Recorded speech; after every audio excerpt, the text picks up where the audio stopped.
Member from Victoria Beacon Hill. Thank you very much, Honourable Speaker, and I'm pleased the Leader of the Opposition came in to be able to make that introduction so I could take a breath. Because I have to say, Honourable Speaker, after the speech from the Finance Minister, I think it's tempting to spend my 30 minutes responding to all of the comments made by the Finance Minister. I think he was obviously not listening to his Premier, who talked about the need to make sure that this wasn't going to be a political debate or a political discussion. The Finance Minister seems to think the only reasonable debate to have in the Legislature is to agree with the bill. Well, I just want to remind the Finance Minister that putting a bill forward means debate, which means agreement and disagreement. And certainly there is lots in this bill to talk about. The one area I will agree with the Finance Minister on is that there's more work to be done. And I couldn't agree more with that important point. The Finance Minister also said that he believes that it's important to take a look at the benefits that are there.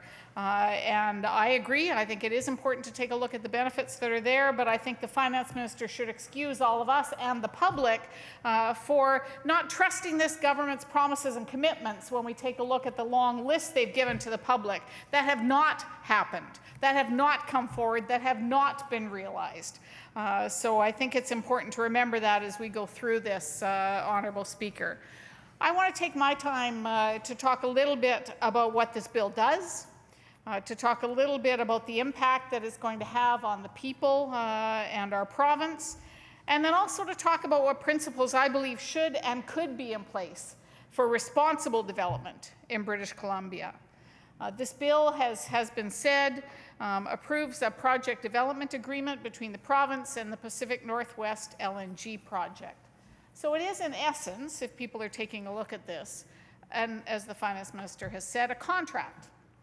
It's a contract between the company and the province of British Columbia. And I just want everyone to keep in mind as we go through this debate over the next few days that the province of British Columbia is all of the people of British Columbia. The Premier mentioned that it was the people of British Columbia, the people who built this province, and I think that's important to keep in mind when you take a look at this bill and when you take a look at the discussion on this bill. So how do we get here?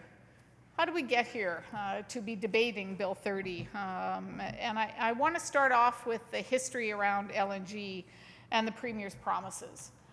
Because as I go through, you'll see why I believe that we're at this place, why we're seeing a bill come in that certainly benefits the company, no question about that, but doesn't benefit British Columbians.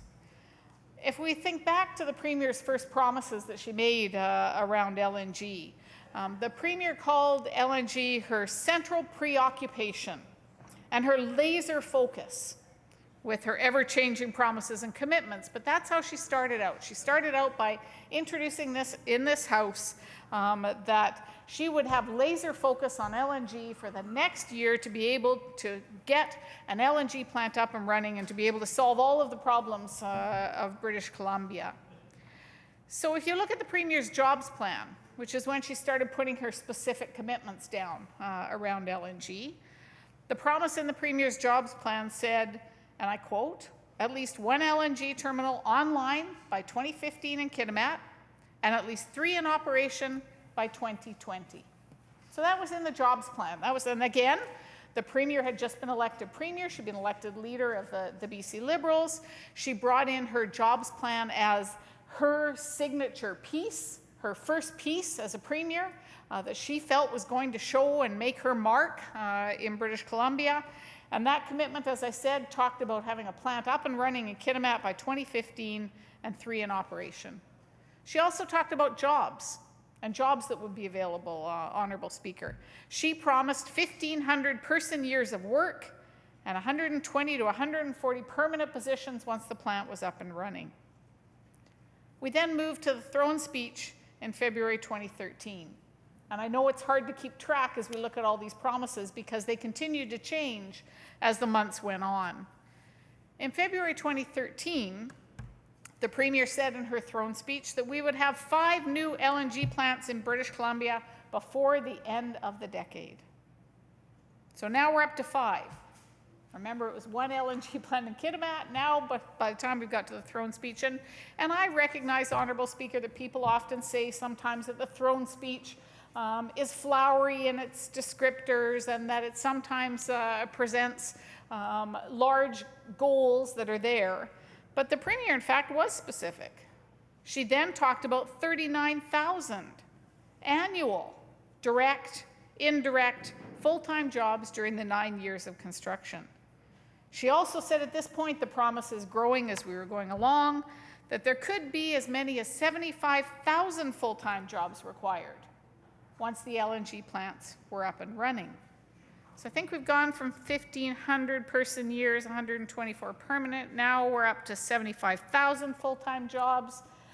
So again, I come back to the finance minister saying we put the numbers out around jobs. Well, forgive the public if they don't trust this government when it comes to putting the numbers out, because certainly none of the numbers that have been outlined thus far have had any base in reality. The Premier also talked about triggering $1 trillion in cumulative GDP through LNG. $1 trillion. She also, and this is the first time it surfaced, she also mentioned the Prosperity Fund here. And the Premier said the Prosperity Fund, where she was going to put all of this money that was going to be flowing in from LNG, its priority would be to eliminate the provincial debt, to enhance government services, to reduce taxes, and to eliminate the sales tax. Wow. You know, I'm sure, Honourable Speaker, that the fact that the election was just a few months away from that throne speech has absolutely nothing to do with the growth and the promises. I'm sure it's just simply a coincidence that we continue to see the job numbers and the economic growth numbers go off the scale in just that short period of time. So then we went into an election. And what did the Premier promise around LNG during the election? Here's the actual quote, Honourable Speaker. It's no fantasy. The projects mean 39,000 jobs to British Columbia, 75,000 full-time jobs once in operation, $1 trillion in economic activity, and $100 billion that will flow to the Prosperity Fund. Our goal is debt-free BC, and we intend to reach our goal 15 years from today. It's extraordinary, Honourable Speaker. What's the reality for the provincial debt? Well, in fact, since the Premier came to office, the provincial debt has actually increased by $20.8 billion. It's now at $65.9 billion, the highest in British Columbia's history. According to the government's own figures, they do a 3-year budgeting cycle. According to the government's own figures, that's going to reach $70 billion by 2017, 2018. So again, I think the public can be forgiven for saying that this government's bringing forward a bill and saying, trust us, the jobs are there. Trust us, there'll be money and resources for British Columbia. Trust us, we'll build partnerships with First Nations. Trust us, we'll look after the environment. I'm sorry, Honourable Speaker. That has not been the track record of this government. That has not been their track record since 2001, and it certainly hasn't been their track record on this very specific agenda of the Premier of British Columbia. The Premier made this her signature piece. The Premier came forward with LNG as her signature piece. And yet again, what have we seen? We've seen ever-changing promises, ever-changing commitments, ever-changing numbers. So what about after the election, Honourable Speaker? What happened to all those promises, to the jobs, to the numbers being thrown around before the election? Well, the Premier promised that we'd see the LNG tax regime tabled after the election. Well, a year later, it still hadn't happened.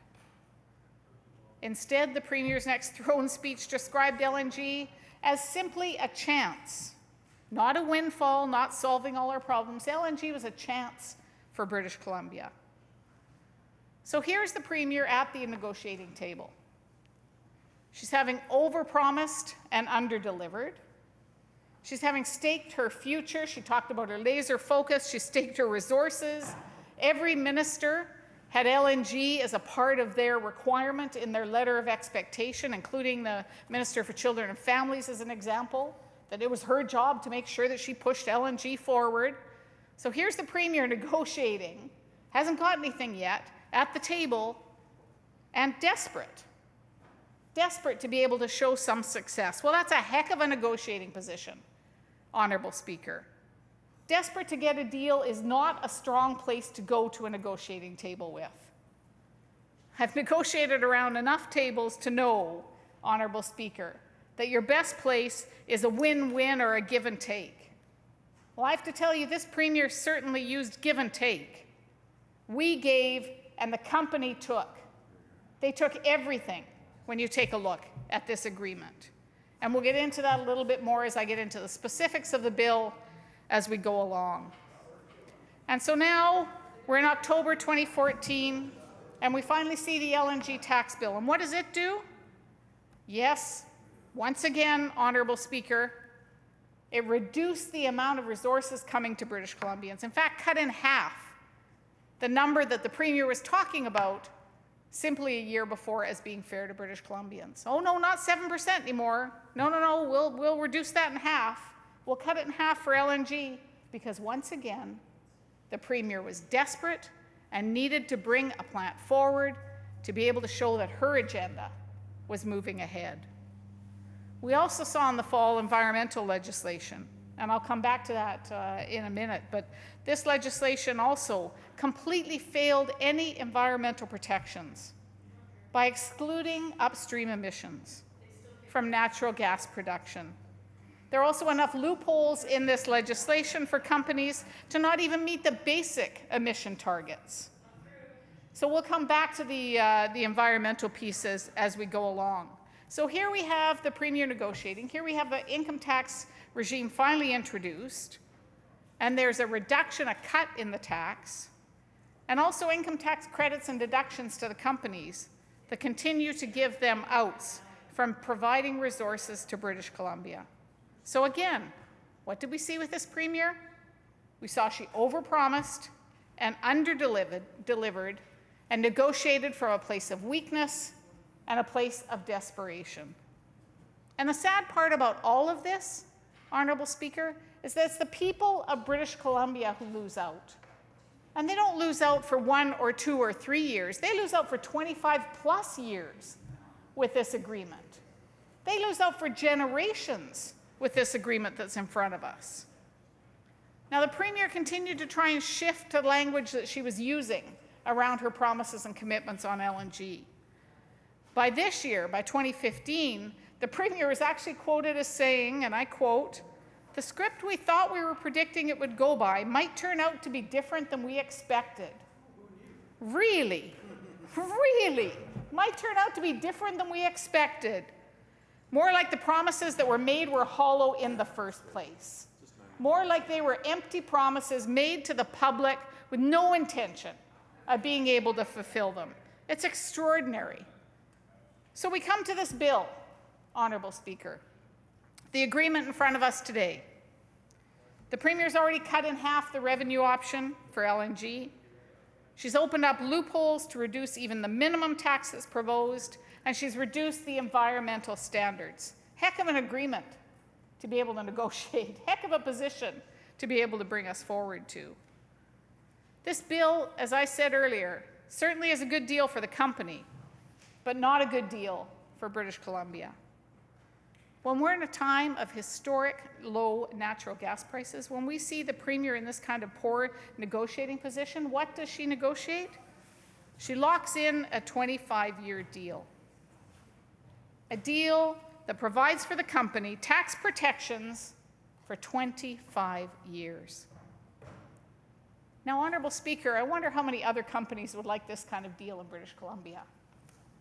I wonder how many of the forest companies would like to see this kind of agreement. I wonder how many of the mining companies would like to see this kind of agreement, or manufacturing, or agriculture, or other industries in British Columbia. For 25 years, don't worry, no changes. Won't matter. We're not going to make a difference to anything that you have to pay. It's certainly not a good deal that British Columbians can ask for. I heard the finance minister earlier talk about taxes and the expectation of taxes. Well, let's take a look let's take a look at taxes. In fact, British Columbians have continued to be hit by fees and services and increases in hydro rates and MSP and tuition and ferry fares, you name it, the public is paying more. So the public, hardworking British Columbians, the Premier mentioned earlier, people who built this province. You know, the people who go to work every single day, who support their family, who do everything right. Those people, under this government in this last budget, got hit with increases. Those middle-class British Columbians, those average folks who just do everything right, who are struggling to manage paycheck to paycheck, who are trying to squeeze a little bit aside for their kids, those people didn't get a 25-year break from an increase on taxes. Those individuals and those families are paying more now in MSP and hydro rates and ferry fares and tuition. But oh no, when it comes to a company, don't worry, for 25 years, you're not going to have to make a difference. We're going to lock those in. And I heard the finance minister say that, don't worry, this doesn't tie the hands of future governments. Well, it may not tie their hands by saying that they can't make a change, but it ties their hands by saying that the company gets to be compensated if a government does decide to make a change. Well, what might change in 25 years, Honourable Speaker? Everything could change in 25 years. LNG prices could change. The world market can change. Certainly climate change targets, I expect, will change. Taxes, regulations, all of those things in 25 years could change. And yet this government thinks it's just fine for companies to lock it in. And in fact, Honourable Speaker, it's longer than 25 years. Because if you take a look at the agreement, you don't actually start counting until the company has reached its commercial operations date, as they call it in the agreement, which is after the first LNG cargo has been shipped. Well, that could be 5 to 7 years. So in fact, it's longer than 25 years. Could take 5 years to build the plant, could take 5 years to get there. So really, you're talking about what could be a 30-plus year protection from any tax and environmental changes to do with this industry. So much for negotiations for British Columbia, Honourable Speaker. So much for standing up for the people of British Columbia. So now what about the environment? The Premier said we'd be the cleanest LNG industry in the world. Well, what does this bill say specifically about that area? This project development agreement protects the company from any changes in the greenhouse gas industrial reporting. And those are the requirements, as I mentioned, that were in Bill 2 that came forward in October of 2014, which establishes benchmarks for the LNG industry. And which also leaves out, as I said, and as was said by our leader, leaves out any upstream emissions, which could be up to 70% of the emissions from the industry. So in other words, Honourable Speaker, there'll be no future climate change action in the area of LNG without a cost, without a huge cost to the company. The agreement says that specifically. It says it specifically. It's unbelievable, Honourable Speaker, that one of the biggest issues facing us, the issue of climate change, and the Premier says, don't worry, there'll be no changes to do with climate change. There'll be no new regulations. There'll be no new requirements for over 25 years when it comes to the LNG industry. Unbelievable. Unbelievable, Honourable Speaker. No future discussion around greenhouse gas emissions with the industry, no future discussion around the cost of offsets or future targets or additional changes that may occur in 25 years. We don't expect any kind of change when it comes to climate change and the industry for 25 years. Extraordinary. You know, I thought we'd seen everything, Honourable Speaker, when we saw this government move to allow companies to regulate themselves when it came to health and safety. When we saw this government get rid of what they called red tape and regulations and say to the companies, don't worry, trust us, we'll trust you. You can go out and regulate your own health and safety.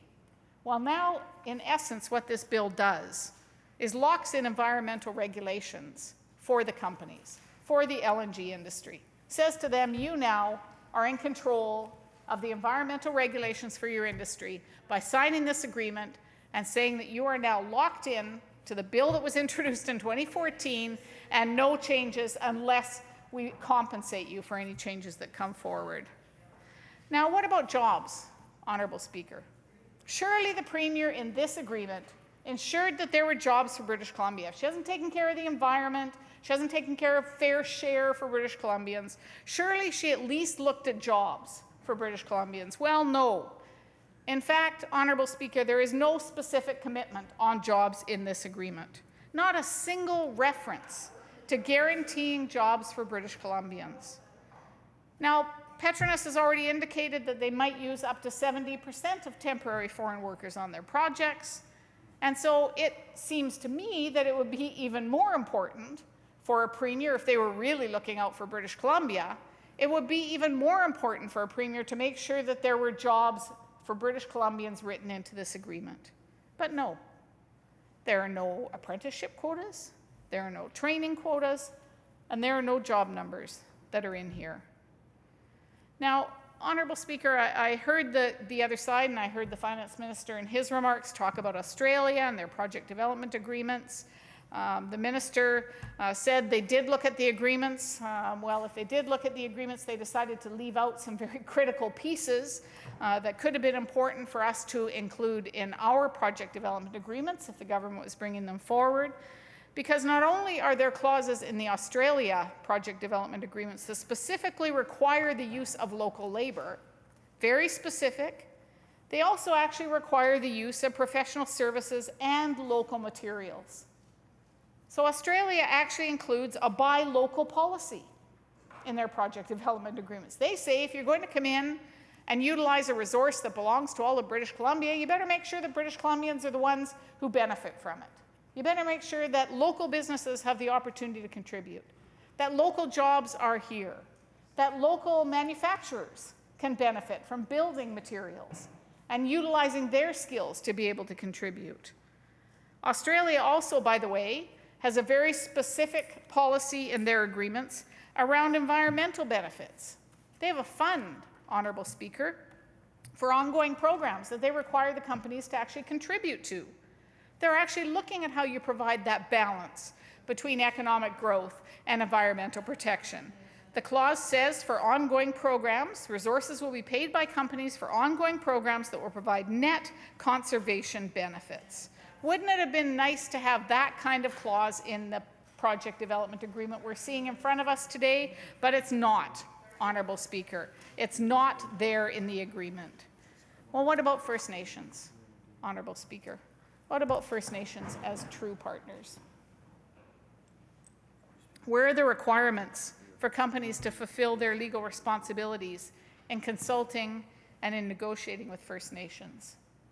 Well, I think the first thing that stands out is the fact that this is an agreement signed by the province and Petronas, not First Nations in the area. And the only mention of First Nations in the project development agreement is actually in the appendix. It's not even in the main part of the agreement. It's in the appendix and it's under other matters.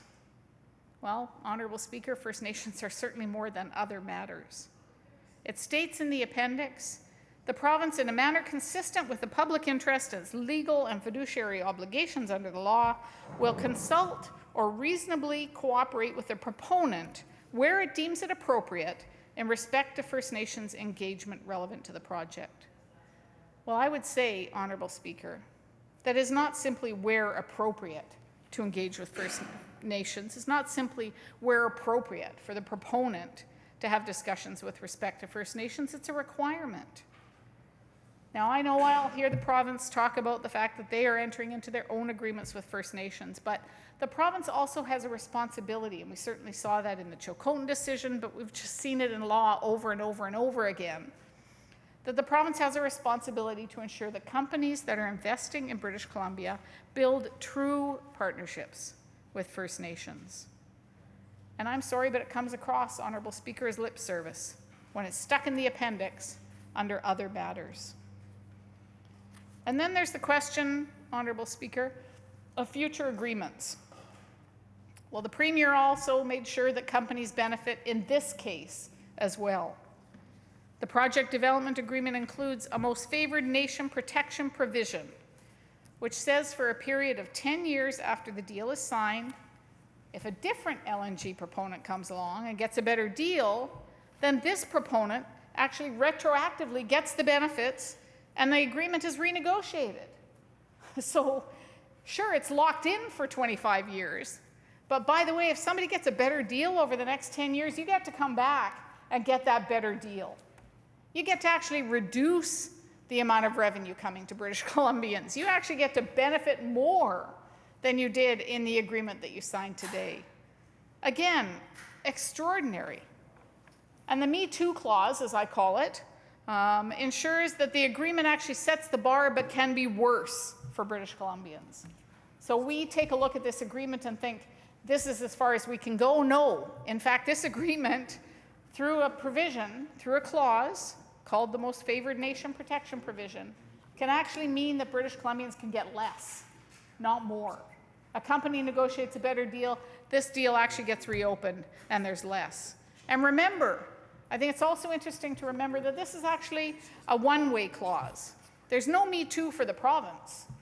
So if Petronas goes and negotiates a deal that gives more to other jurisdictions, there's no opportunity for the province to go back and say, oh, we'd like to make sure that we get that good deal that you negotiated with another jurisdiction. No, good for the company to do that, not good for British Columbia to be able to do that, and no provision in the contract to be able to do that. And then there's royalties, Honourable Speaker. The entire issue of royalties and what the royalties will be. You know, we have understood from the finance minister that they're going to be fluctuating as prices go up and down. Well, interesting, they didn't build anything of that in when it comes to the taxes. They didn't build any of that in when it comes to the environmental protections. So I think it'll be another shoe to drop yet when we see the issue of the royalties and what those royalties actually look like, because they're not part of this bill and they're not in front of us for debate. So it's still an unknown, another piece in the entire debate around LNG. So I said at the start, Honourable Speaker, that I would talk a little bit about the principles that could and should be in place for responsible development in British Columbia. And I think it's important to do that because, you know, Honourable Speaker, I'm a proud British Columbian. I've lived in this province for more than 50 years. And I know the people of this province care about our resources and they care about our environment. They are tired of the debate of either or. They are tired of governments playing politics around this issue. They want to see plans that move economic growth along and do it in an environmentally sound way. They want to make sure that although this province is built on resource development, it does it in a way that protects our land and air and water and fisheries. That's what the people of this province care about. They don't want our resources given away for nothing. They want a fair return. They want a fair share, and they want a fair share for current and future generations. They don't want to pit the economy against the environment against the economy, and that's exactly what this bill does. We've outlined 4 conditions for an LNG industry, Honourable Speaker. A fair return to British Columbians who own the resource. Jobs for every British Columbian ready to work or be trained. Protection for our air, land, and water. And a true partnership with First Nations. These resources that we're talking about, this LNG industry, doesn't belong to the BC Liberals, it belongs to the people of British Columbia. And this project development agreement does nothing to provide them with support and nothing to meet those principles. And without those principles in place, without those protections in place, we cannot support this agreement coming forward. We have an opportunity here, Honourable Speaker, to stand in this legislature and talk about local benefits, to talk about support for education, to talk about support for a diverse, value-added modern economy, to talk about investments in people, which are our greatest resource, not to talk about a giveaway, to simply meet the Premier's political agenda, which is what we're talking about right now. Honourable Speaker, the Premier said we're going to be remembered for how we vote on this bill. And I would agree. It's rare that I'd agree with the Premier, but on this one, I would agree. We are going to be remembered. We're going to be remembered by what's good for this generation, the current generation, and future generations to come. And this is not that deal. It's time to end the divide, Honourable Speaker, between the economy and the environment. It's time to make sure that we have a discussion about responsible development, future industries, a diverse, modern economy that will be there for my kids and my grandchildren. That's what the people of British Columbia are looking for. Thank you, Honourable Speaker. Thank you, member.